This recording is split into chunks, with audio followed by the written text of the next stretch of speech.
Como vocês estão? Passaram bem? Eu fico muito feliz por isso. Hoje nós vamos dar continuidade e encerrar o assunto das 8 palavras, os 8 nomes que Deus fez com que Davi escrevesse no Salmo 119, 8 nomes referentes à sua voz, à sua palavra, a Bíblia. Ontem nós vimos 4 primeiras palavras, nós vimos lei, vimos testemunho, vimos preceito e decretos, cada uma delas significando algo importante no texto. E hoje temos as últimas 4 palavras, mandamentos, juízos, palavra ou palavras e também as suas ricas promessas. Para darmos início, vamos com a palavra mandamento.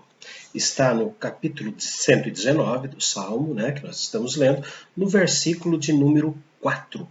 Nós vemos a seguinte expressão: Tu ordenaste os teus mandamentos para que os cumpramos à risca.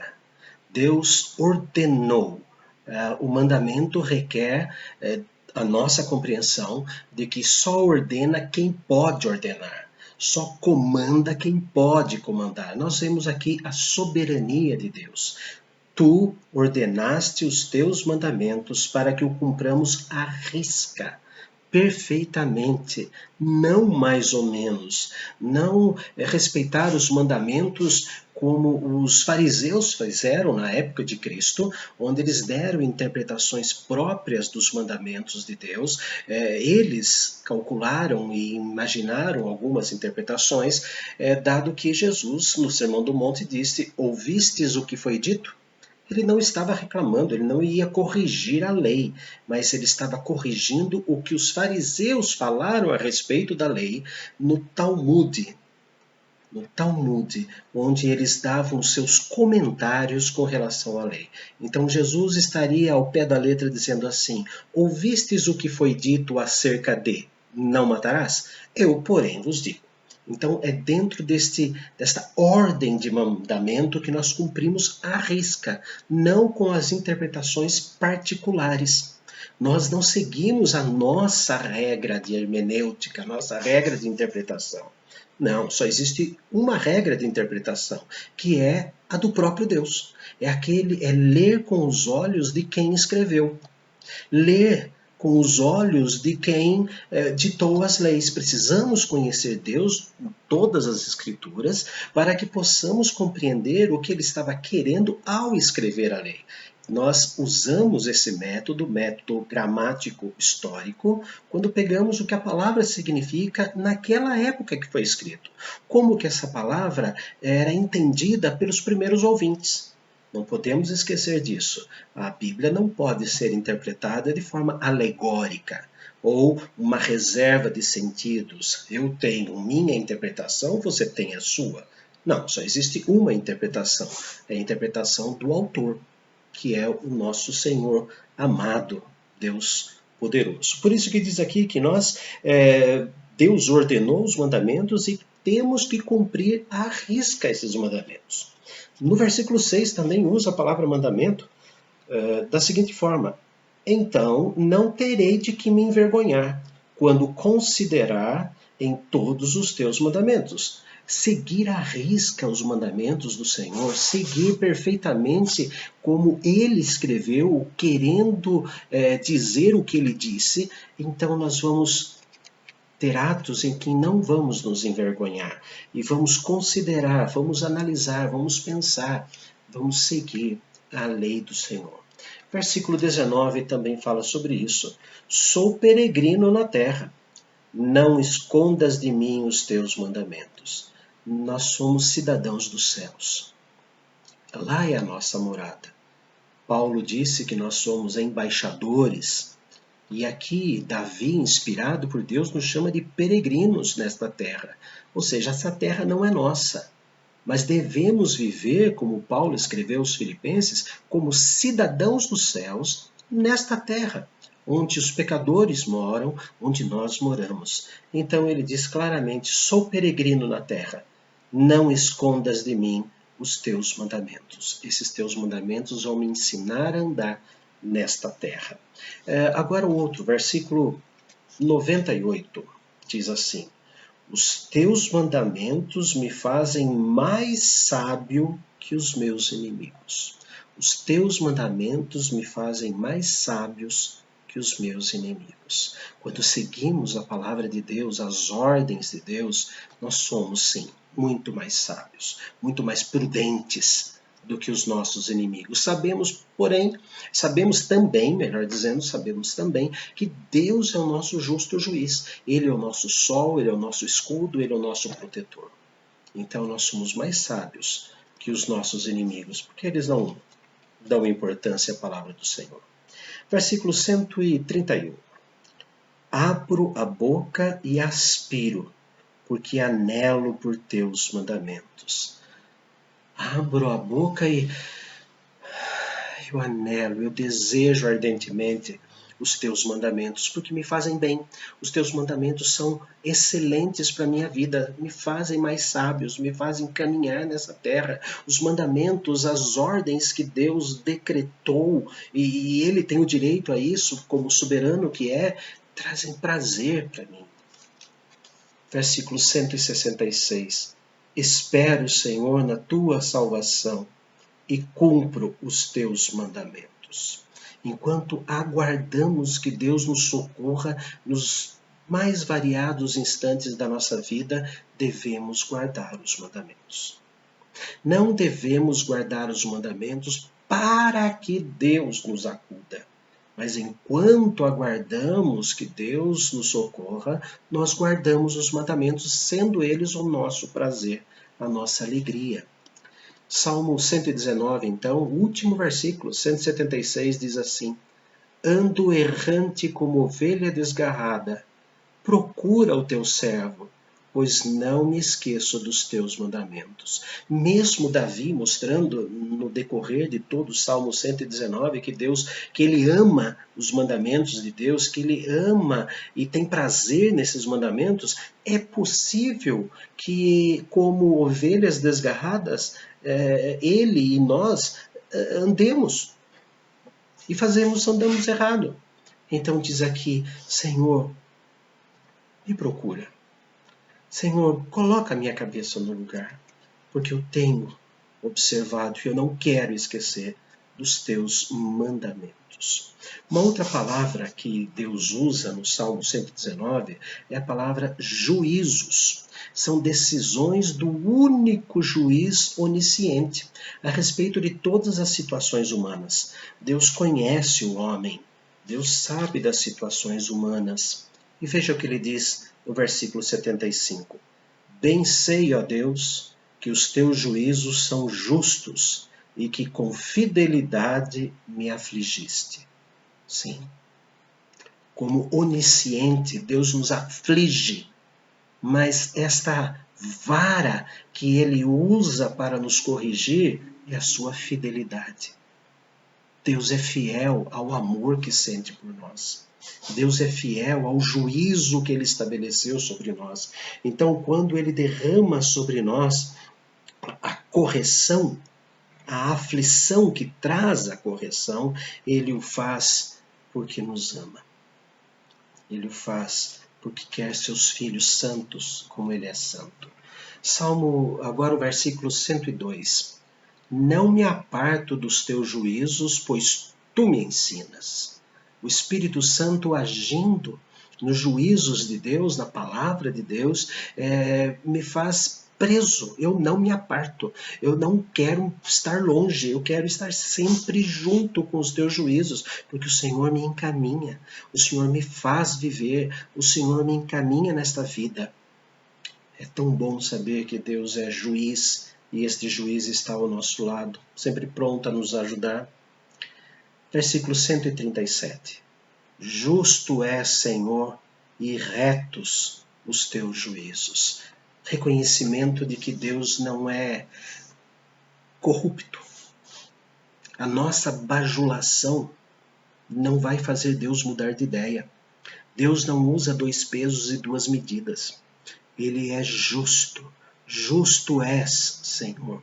Um dos nomes de Deus, ele é justo. E os seus juízos e como Deus estabelece as coisas são retos. São juízos retos. Ele estabeleceu de uma forma não agradável ao homem, mas funcional ao homem para que ele se endireite nesse caminho da santificação.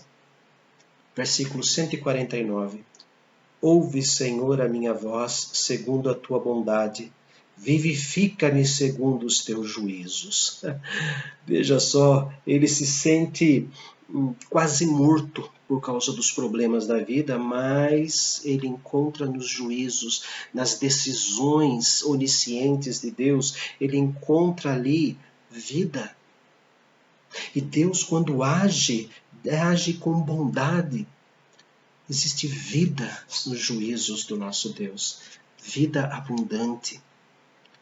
Versículo 156. Muitas, Senhor, vou ler novamente. Muitas, Senhor, são as tuas misericórdias. Vivifica-me segundo os teus juízos. Aqui ele reconhece o seu pecado. Aqui ele reconhece que ele é fraco para viver. E diz aqui, muitas, Senhor, são as tuas misericórdias. Eu preciso ser tratado como não mereço ser tratado. Eu mereço ser tratado bruscamente, sendo condenado. Mas eu preciso ser tratado com as tuas misericórdias, porque eu conheço os teus juízos. Versículo 175. Viva a minha alma para louvar-te. Ajudem-me os teus juízos. O último bloco do Salmo 119, os últimos 8 versículos, fala muito sobre louvor, que a palavra de Deus nos entusiasma, a palavra de Deus nos leva a louvar a Deus. E aqui ele fala, viva a minha alma para louvar-te. E a minha alma para louvar-te precisa ser ajudada pelos teus juízos. Os juízos de Deus provocam em nós o nosso ato de adoração. O juízo do Senhor provoca em nós a gratidão ao ponto de adorarmos o seu nome e louvarmos o seu nome com hinos, cânticos espirituais, com orações, com a prestação do nosso serviço ao próximo. Sétima palavra. Palavra. Significa, no uso do Salmo 119, o uso da palavra palavra, ou palavras, no plural, mostra a verdade de Deus. A verdade de Deus que não se transforma, que não muda e que é sempre a mesma. Versículo 9. De que maneira poderá o jovem guardar puro o seu caminho? Observando segundo a tua palavra. Observando o seu caminho, tendo como binóculo para o seu caminho, o seu caminhar, a sua estrada, a sua jornada, tendo como mapa a própria palavra de Deus, observando-o, olhando para o caminho do jovem que precisa ser puro, de acordo com a palavra de Deus. Ou seja, a palavra de Deus vai nos dar a sabedoria para caminharmos nessa vida. E diz aqui, jovens. Por que jovens? Por causa do ímpeto. Por causa do desejo de crescer, a curiosidade imensa que nesta faixa de idade todos nós tivemos ou estamos tendo, quando os jovens estão ouvindo o vídeo, mas é esse caminho das descobertas. Senhor, que nas minhas descobertas o que me oriente seja a tua palavra. Versículo 25. A minha alma está apegada ao pó. Vivifica-me segundo a tua palavra. Não apenas a palavra, a voz, a verdade de Deus nos ajuda a encontrar o melhor caminho, como ela traz para a nossa alma abatida, a minha alma está no pó, ela traz vida. Ao mesmo tempo que guia, ela cura. Ao mesmo tempo que cura, ela dirige. Como a voz de Deus, a Bíblia, a voz de Deus é importante. Versículo 67. Antes de ser afligido, andava errado, mas agora guardo a tua palavra. Quase parecido com o uso que ele faz dos decretos, né? No versículo 71, foi-me bom ter eu passado pela aflição para que aprendesse os teus decretos. E agora no 67, o anterior, então diz assim, antes de ser afligido, tenho consciência que eu errava, e errava muito. Mas agora, depois de ser afligido, depois de ser corrigido pela tua palavra, eu vou guardar esta palavra para mim. Eu não quero mais falhar, não quero mais errar contra a tua palavra. Versículo 81. Desfalece minha alma, aguardando a tua salvação, porém espero na tua palavra. É um outro bloco de 8 versículos dentro do Salmo 119 que fala a respeito de guardar a palavra de Deus enquanto aguardamos o socorro do Senhor. Eu vou cumprir a palavra do Senhor, é a voz dele, é a verdade dele. Mesmo que eu esteja sofrendo, mesmo que eu esteja aflito e precisando de alguma coisa, eu vou guardar, eu não vou fazer aquele jogo. Só vou guardar a tua palavra depois que o Senhor me atender. Não, eu vou cumprir a tua palavra, independente se o Senhor vai me atender ou não. Os amigos de Daniel disseram para o rei o seguinte: se Deus quiser nos livrar, muito bem. Agora, se não quiser nos livrar, fique sabendo, ó rei, que não vamos nos prostrar diante dos deuses. Manter o seguimento da palavra, manter a palavra como nosso guia. Versículo 114. Tu és o meu refúgio e o meu escudo, na tua palavra eu espero. Refúgio e escudo. Na tua palavra eu espero. Uma descrição maravilhosa da voz de Deus. A voz de Deus guia, a voz de Deus ampara, a voz de Deus corrige, a voz de Deus protege, é o escudo, e a voz de Deus nos esconde no refúgio. Maravilhosa palavra dada a cada um de nós. Versículo 160. As tuas palavras são em tudo verdade desde o princípio, e cada um dos teus justos juízos dura para sempre. Vou ler de novo. As tuas palavras são em tudo verdade desde o princípio, e cada um dos teus justos juízos dura para sempre. A verdade absoluta de Deus. Versículo 170. Chegue a minha petição à tua presença, livra-me segundo a tua palavra. A minha petição, o meu desejo esteja diante do Senhor, diante de Deus. Que Deus use a tua palavra para me livrar. A última palavra, a oitava palavra pela qual a Bíblia é chamada dentro do Salmo 119, é a palavra promessas. Aquilo que Deus disse e não vai mudar. Deus não muda. Ele prometeu, ele vai cumprir. Não é filho de homem para mentir ou para se arrepender. Versículo 39, nós lemos assim. Versículo 38. Confirma ao teu servo a tua promessa, feita aos que te temem. Promessa e temor. Não medo de um chicote divino, mas medo de magoar o divino. Temor é um respeito, um amor profundo. Temer a Deus é não querer, humanamente dizendo, entristecê-lo, deixá-lo chateado conosco. Por isso que ele diz aqui, confirma ao teu servo a tua promessa, feita aos que te temem. Nós temos que ter consciência disso. Se nós tememos a Deus, Deus cumpre as suas promessas para com a nossa vida. Versículo 49. Lembra-te da promessa que fizeste a teu servo, na qual me tens feito esperar. Veja que impressionante. Deus dá promessas e nos mantém até que a promessa seja cumprida. Deus nos fortalece até o momento de receber a promessa. Na promessa na qual me tens feito esperar. É Deus que entusiasma o nosso coração, nos dá a calma, a paciência para aguardarmos quando Ele trabalha na nossa vida. Versículo 116. amarra-me, ampara-me segundo a tua promessa, para que eu viva. Não permitas que a minha esperança me envergonhe. Ampara-me segundo a tua promessa, para que eu viva. Não permitas que a minha esperança me envergonhe.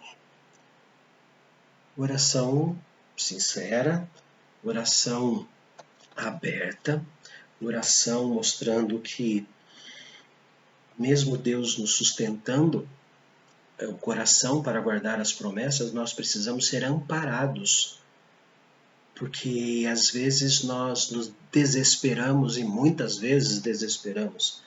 Deus nos ampara, nos acolhe, Deus nos traz para dentro do seu coração e então Ele cumpre a sua promessa.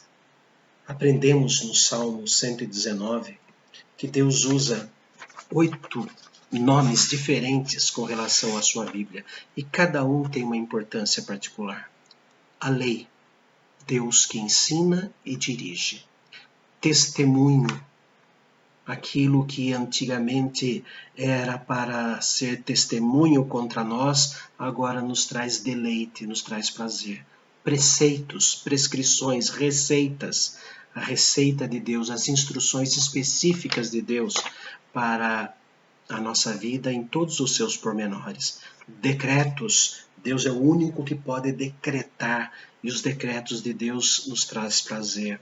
Mandamentos, mostra a sua autoridade absoluta em cuidar de nós. Juízos, ele é o único juiz onisciente e conhece tudo a respeito das situações humanas. Palavra, a própria verdade de Deus. E promessas, aquilo que Deus não falha, mas temos também que manter a palavra do Senhor, a Bíblia, não apenas um livro, mas ela é a voz do Senhor para cada um de nós. Oremos. Santo e amado Deus, agradecemos pela tua palavra, a Bíblia. Ela é a tua voz, ela é o teu aconchego, ela tem que ser, ó Deus, o nosso prazer. Ela é o nosso conselheiro, porque o teu Espírito Santo faz com que esta palavra verdadeira faça conselhos e direções, estabeleça planejamentos na nossa mente. Que possamos cumprir a tua palavra enquanto aguardamos livramentos, não para bajular, mas para agradecer tão grande amor que o Senhor tem por nós. Para a tua honra e glória. Amém. Queridos, então nós agradecemos mais uma vez todos vocês estarem aqui participando dessa nossa conversa a respeito da palavra de Deus. Rogo ao Senhor então que todos sejam muito abençoados e tenham uma ótima noite. Deus abençoe.